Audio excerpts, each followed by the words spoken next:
Chapter 3: How to Have Constant Energy. A Major League Baseball pitcher once pitched a game when the temperature was over 100 degrees.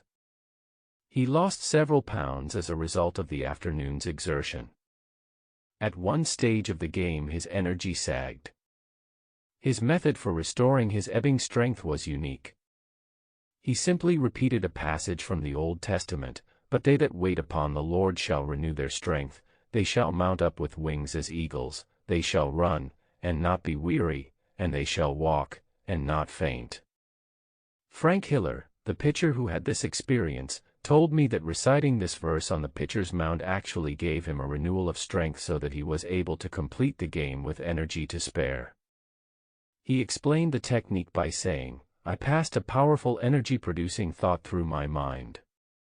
How we think we feel has a definite effect on how we actually feel physically.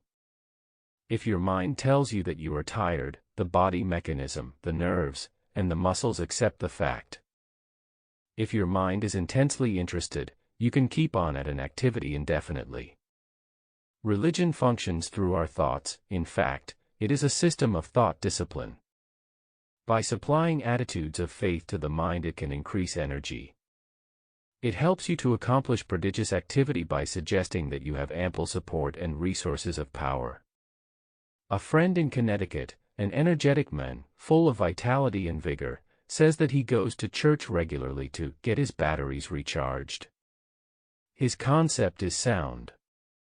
God is the source of all energy, energy in the universe, atomic energy, electrical energy, and spiritual energy. Indeed, every form of energy derives from the Creator. The Bible emphasizes this point when it says, "He giveth power to the faint, and to them that have no might he increaseth strength." In another statement, the Bible describes the energizing and re-energizing process. "In him we live, and move, and have our being." Contact with God establishes within us a flow of the same type of energy that recreates the world and that renews springtime every year. When in spiritual contact with God through our thought processes, the divine energy flows through the personality, automatically renewing the original creative act. When contact with the divine energy is broken, the personality gradually becomes depleted in body, mind, and spirit. An electric clock connected with an outlet does not run down and will continue indefinitely to keep accurate time. Unplug it, and the clock stops. It has lost contact with the power flowing through the universe. In general, this process is operative in human experience, though in a less mechanical manner. A number of years ago I attended a lecture at which a speaker asserted before a large audience that he had not been tired in 30 years. He explained that 30 years before he had passed through a spiritual experience in which by self-surrender he had made contact with divine power. From then on he possessed sufficient energy for all of his activities, and these were prodigious. He so obviously illustrated his teachings that everyone in that vast audience was profoundly impressed. To me it was a revelation of the fact that in our consciousness we can tap a reservoir of boundless power, as a result of which it is not necessary to suffer depletion of energy. For years I have studied and experimented with the ideas which the speaker outlined and which others have expounded and demonstrated, and it is my conviction that the principles of Christianity scientifically utilized can develop an uninterrupted and continuous flow of energy into the human mind and body. These findings were corroborated by a prominent physician with whom I was discussing a certain man whom we both know. This man, whose responsibilities are very heavy, works from morning until night without interruption, but always seems able to assume new obligations. He has the knack of handling his work easily and with efficiency. I commented to the physician that I hoped this man was not setting a dangerous pace that might possibly lead to a breakdown. The physician shook his head. "No," he replied, "as his physician I do not think there is any danger of a crack-up, and the reason is that he is a thoroughly well-organized individual with no energy leaks in his makeup. He operates a well-regulated machine. He handles things with easy power and carries burdens without strain. He never wastes an ounce of energy, but every effort is applied with maximum force. How do you account for this efficiency, this seemingly boundless energy? I asked. The physician studied for a moment. The answer is that he is a normal individual, emotionally well integrated, and, what is more important, he is a soundly religious person. From his religion he has learned how to avoid drainage of power. His religion is a workable and useful mechanism for preventing energy leaks. It is not hard work that drains off energy but emotional upheaval, and this man is entirely free from that. Increasingly people are realizing that the maintenance of a sound spiritual life is important in enjoying energy and personality force. The body is designed to produce all needed energy over an amazingly long period of time. If the individual takes reasonable care of his body from the standpoint of proper diet, exercise, sleep, no physical abuse, the body will produce and maintain astonishing energy and sustain itself in good health. If he gives similar attention to a well-balanced emotional life, energy will be conserved. But if he allows energy leaks caused by hereditary or self-imposed emotional reaction of a debilitating nature, he will be lacking in vital force. The natural state of the individual when body, mind, and spirit work harmoniously is that of a continuous replacement of necessary energy. Mrs. Thomas A. Edison, with whom I often discussed the habits and characteristics of her famous husband, the world's greatest inventive wizard, told me that it was Mr. Edison's custom to come into the house from his laboratory after many hours of labor and lie down on his old couch. She said he would fall asleep as naturally as a child, in perfect relaxation, sinking into a deep and untroubled slumber. After 3 or 4, or sometimes 5 hours he would become instantly wide awake, completely refreshed, and eager to return to his work. Mrs. Edison, in answer to my request that she analyze her husband's ability to rest in a manner so natural and complete, said, he was nature's man, by which she meant that he was completely in harmony with nature and with God. In him there were no obsessions, no disorganizations, no conflicts, no mental quirks, no emotional instability. He worked until he needed to sleep, then he slept soundly and arose and returned to his work. He lived for many years, and was in many respects the most creative mind ever to appear on the American continent. He drew his energy from emotional self-mastery, the ability to relax completely. His amazingly harmonious relationship with the universe caused nature to reveal to him its inscrutable secrets.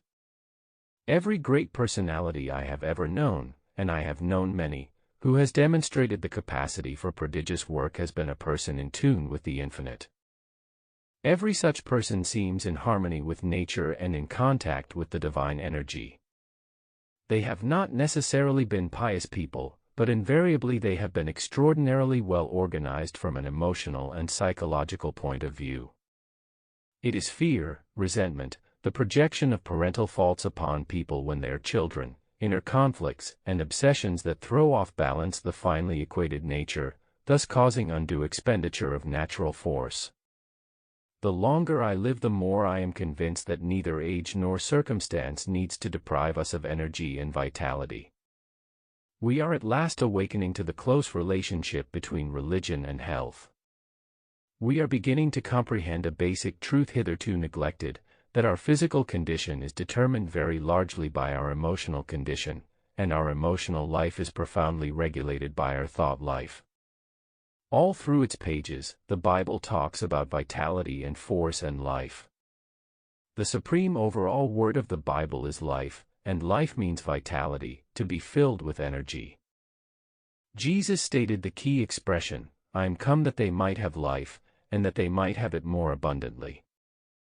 This does not rule out pain or suffering or difficulty, but the clear implication is that if a person practices the creative and recreative principles of Christianity, he can live with power and energy. The practice of the above-mentioned principles will serve to bring a person into the proper tempo of living. Our energies are destroyed because of the high tempo, the abnormal pace at which we go. The conservation of energy depends upon getting your personality speed synchronized with the rate of God's movement. God is in you. If you are going at one rate and God at another, you are tearing yourself apart. Though the mills of God grind slowly, yet they grind exceeding small. The mills of most of us grind very rapidly, and so they grind poorly. When we become attuned to God's rhythm, we develop a normal tempo within ourselves and energy flows freely. The hectic habits of this age have many disastrous effects. A friend of mine commented upon an observation made by her aged father. He said that in early days when a young man came courting in the evening, he sat with his intended in the parlor. Time in those days was measured by the deliberate, ponderous strokes of the grandfather clock, which has a very long pendulum. It seemed to say, "There is plenty of time. There is plenty of time. There is plenty of time." But modern clocks, having a shorter pendulum with a swifter stroke, seem to say, "Time to get busy. Time to get busy. Time to get busy. Time to get busy." Everything is speeded up, and for that reason many people are tired. The solution is to get into the time synchronization of Almighty God. One way to do this is by going out some warm day and lying down on the earth. Get your ear close down to the ground and listen. You will hear all manner of sounds. You will hear the sound of the wind in the trees and the murmur of insects, and you will discover presently that there is in all these sounds a well-regulated tempo. You cannot get that tempo by listening to traffic in the city streets, for it is lost in the confusion of sound. You can get it in church where you hear the Word of God and the great hymns. Truth vibrates to God's tempo in a church. But you can also find it in a factory if you have a mind to. A friend of mine, an industrialist in a large plant in Ohio, told me that the best workmen in his plant are those who get into harmony with the rhythm of the machine on which they are working. He declares that if a worker will work in harmony with the rhythm of his machine, he will not be tired at the end of the day. He points out that the machine is an assembling of parts according to the law of God. When you love a machine and get to know it, you will be aware that it has a rhythm. It is one with the rhythm of the body, of the nerves, of the soul. It is in God's rhythm, and you can work with that machine and not get tired if you are in harmony with it. There is a rhythm of the stove, a rhythm of the typewriter, a rhythm of the office, a rhythm of an automobile, a rhythm of your job. So to avoid tiredness and to have energy, feel your way into the essential rhythm of Almighty God and all His works. To accomplish this, relax physically. Then conceive of your mind as likewise relaxing. Follow this mentally by visualizing the soul as becoming quiescent, then pray as follows: Dear God, you are the source of all energy. You are the source of the energy in the sun, in the atom, in all flesh, in the bloodstream, in the mind. I hereby draw energy from you as from an illimitable source. Then practice believing that you receive energy. Keep in tune with the infinite. Of course, many people are tired simply because they are not interested in anything.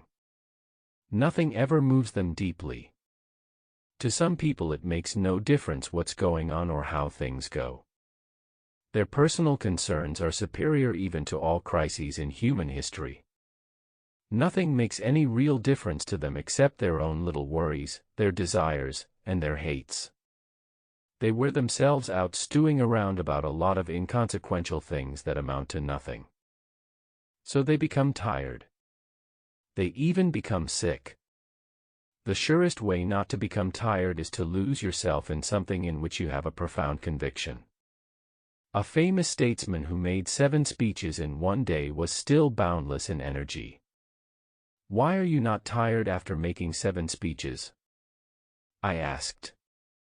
Because, he said, I believe absolutely in everything I said in those speeches. I am enthusiastic about my convictions. That's the secret. He was on fire for something. He was pouring himself out, and you never lose energy and vitality in so doing. You only lose energy when life becomes dull in your mind. Your mind gets bored and therefore tired doing nothing. You don't have to be tired. Get interested in something. Get absolutely enthralled in something. Throw yourself into it with abandon. Get out of yourself. Be somebody. Do something. Don't sit around moaning about things, reading the papers, and saying, "Why don't they do something?" The man who is out doing something isn't tired. If you're not getting into good causes, no wonder you're tired. You're disintegrating. You're deteriorating. You're dying on the vine. The more you lose yourself in something bigger than yourself, the more energy you will have. You don't have time to think about yourself and get bogged down in your emotional difficulties. To live with constant energy, it is important to get your emotional faults corrected. You will never have full energy until you do. The late Knute Rockne, one of the greatest football coaches this country ever produced, said that a football player cannot have sufficient energy unless his emotions are under spiritual control. In fact, he went so far as to say that he would not have a man on his team who did not have a genuinely friendly feeling for every fellow player. "I have to get the most energy out of a man," he said, "and have discovered that it cannot be done if he hates another man. Hate blocks his energy and he isn't up to par until he eliminates it and develops a friendly feeling." People who lack energy are disorganized to one degree or another by their deep, fundamental emotional and psychological conflicts. Sometimes the results of this disorganization are extreme, but healing is ever possible. In a Midwestern city, I was asked to talk with a man, formerly a very active citizen of that community, who had suffered an acute decline in vitality. It was thought by his associates that he had had a stroke. This impression was given by the shuffling manner in which he moved, by an extraordinary lethargic attitude, and by his complete detachment of himself from the activities to which he had formerly given a large portion of his time. He sat despondently in his chair hour after hour, and often he would weep. He exhibited many of the symptoms of a nervous breakdown. I arranged to see him in my hotel room at a certain hour. My door was open and through it I could see the elevator. I chanced to be looking in that direction when the elevator door opened and this man came shuffling down the hall. It seemed that at any moment he would topple over, and he gave every evidence of scarcely being able to negotiate the distance. I asked him to be seated and engaged him in conversation, which conversation was rather fruitless, for it revealed little enlightenment because of his tendency to complain about his condition and his inability to give thoughtful consideration to my questions. This was apparently due to his enormous self-pity. When I asked him if he would like to be well, he looked up at me in the most intense and pathetic manner. His desperation was revealed by his answer, which was that he would give anything in the world if he could regain the energy and the interest in life which he formerly enjoyed. I began to draw out of him certain facts regarding his life and experience. These were all of a very intimate nature and many of them so deeply embedded in his consciousness that it was with the utmost difficulty that his personality yielded them up. They had to do with old infantile attitudes, fears that stemmed from earliest days, most of them deriving from the mother-child relationship. Not a few guilt situations appeared. It seemed that over the course of the years these factors had accumulated like drifting sand across the channel of a river. The flow of power was gradually decreased so that an insufficient amount of energy was passing through. The man's mind was in such a complete state of retreating that a process of reasoning and enlightenment seemed quite impossible. I sought for guidance and found myself, quite to my surprise, standing beside him and placing my hand upon his head. I prayed, asking God to heal the man. I suddenly became aware of what seemed to be the passing of power through my hand which rested upon his head. I hasten to add that there is no healing power in my hand, but now and then a human being is used as a channel, and it was evidently so in this instance, for presently the man looked up with an expression of the utmost happiness and peace and he said simply, "He was here. He touched me. I feel entirely different. From this time on his improvement was pronounced, and at the present time he is practically his old self again, except for the fact that he now possesses a quiet and serene confidence which was not present previously. Apparently the clogged channel in his personality through which the passage of power had been impeded was opened by an act of faith, and the free flow of energy was renewed.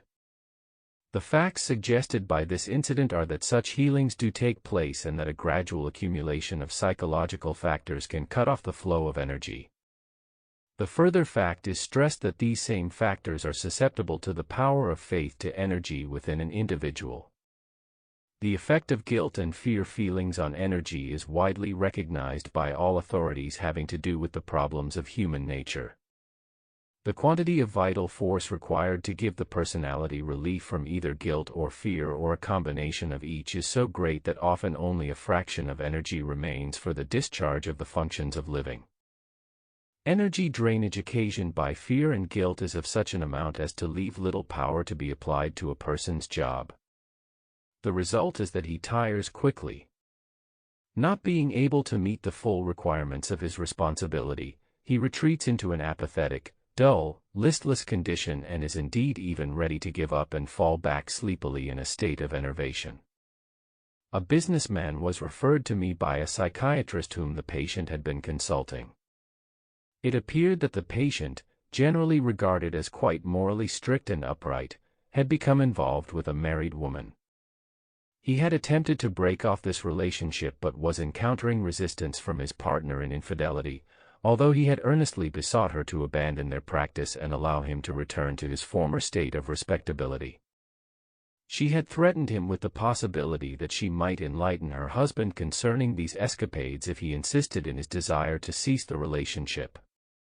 The patient recognized the fact that if the husband became apprised of the situation, it would result in disgrace for him in his community. He happened to be a prominent citizen and prized his high standing.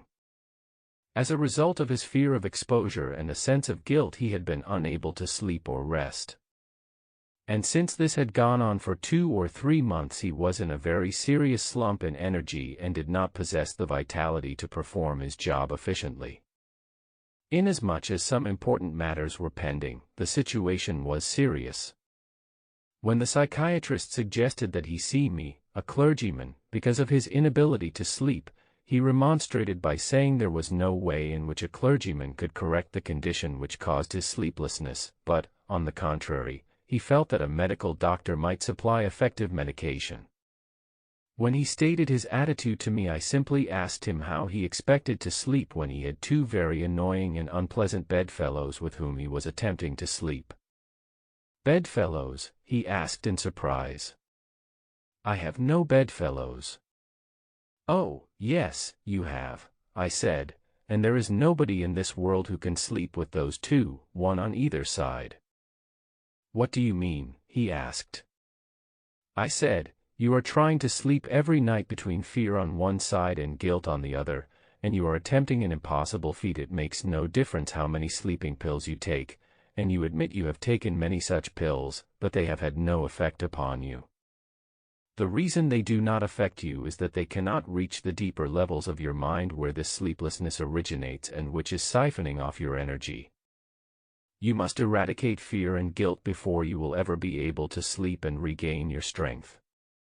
We dealt with the fear which was of exposure by the simple expedient of getting him ready in mind to face whatever might ensue as a result of doing the right thing, which was of course to break off the relationship regardless of consequences. I assured him that whatever he did that was right would turn out right. One never does wrong by doing right. I urged him to put the matter in God's hands and simply do the right thing, leaving the outcome to God. He did that, not without trepidation, but with considerable sincerity just the same. The woman, either through shrewdness or some expression of her own better nature or through the more doubtful expedient of transferring her affections elsewhere, released him. The guilt was handled by seeking God's forgiveness. When this is sincerely sought, it is never denied, and our patient found surcease and relief. It was astonishing how when this double weight was lifted from his mind, his personality once again began to function normally. He was able to sleep. He found peace and renewal of strength. Energy quickly returned. A wiser and thankful man, he became able to carry on his normal activities. A not infrequent case of diminishing energy is staleness. The pressure, monotony, and unceasing continuity of responsibilities dull the freshness of mind which a person must have to approach his work successfully. As an athlete goes stale, so does the individual, whatever his occupation, tend to come upon dry and arid periods. During such a condition of mind, the expenditure of greater energy is required to do with difficulty what one formerly did with comparative ease. As a result, the vital powers are hard put to it to supply the force required, and the individual often loses his grip and power. A solution for this state of mind was employed by a prominent business leader, president of the board of trustees of a certain university. A professor who had formerly been outstanding and extraordinarily popular had begun to slip in teaching ability and in the power to interest students. It was the verdict of the students as well as the private opinion of the trustees that this teacher must either recover his former capacity to teach with interest and enthusiasm, or it would be necessary to replace him. This latter expedient was entertained with hesitancy for the reason that there still remained a normal expectancy of several active years before he reached the age of retirement. The businessman above referred to asked the professor to come to his office and announce to him that the board of trustees was giving him a 6 months' leave of absence with all expenses paid and with full salary. There was only one stipulation, and that was that he go away to a place of rest and give himself over to gaining a complete renewal of strength and energy. The businessman invited him to use a cabin which he himself owned in a wilderness setting and made the curious suggestion that he take no books except one book, the Bible. He suggested that the professor's daily program be walking, fishing, and some manual work in the garden, that he read the Bible every day for such a period as would enable him to read the book through 3 times in the 6 months. He further suggested that he memorize as many passages as possible for the purpose of saturating his mind with the great words and ideas which the book contains. The businessman said, "I believe that if you spend 6 months outdoors chopping wood, digging in the soil, reading the Bible, and fishing in the deep lakes, you will become a new man." The professor agreed to this unique proposal. His adjustment to this radically different mode of life was an easier one than he or anyone who knew him expected. In fact, he was surprised to find that he actually liked it. After he became conditioned to active outdoor living, he discovered that it had an immense appeal for him. He missed his intellectual associates and his reading for a while, but forced back upon the Bible, his only book, he became immersed in it, and to his amazement found, as he put it, a library within itself. In its pages he found faith and peace and power. In 6 months he was a new man. The businessman now tells me that this professor has become, as he puts it, a person of compelling power. Staleness passed away, the old-time energy returned, power surged back, zest for living was renewed.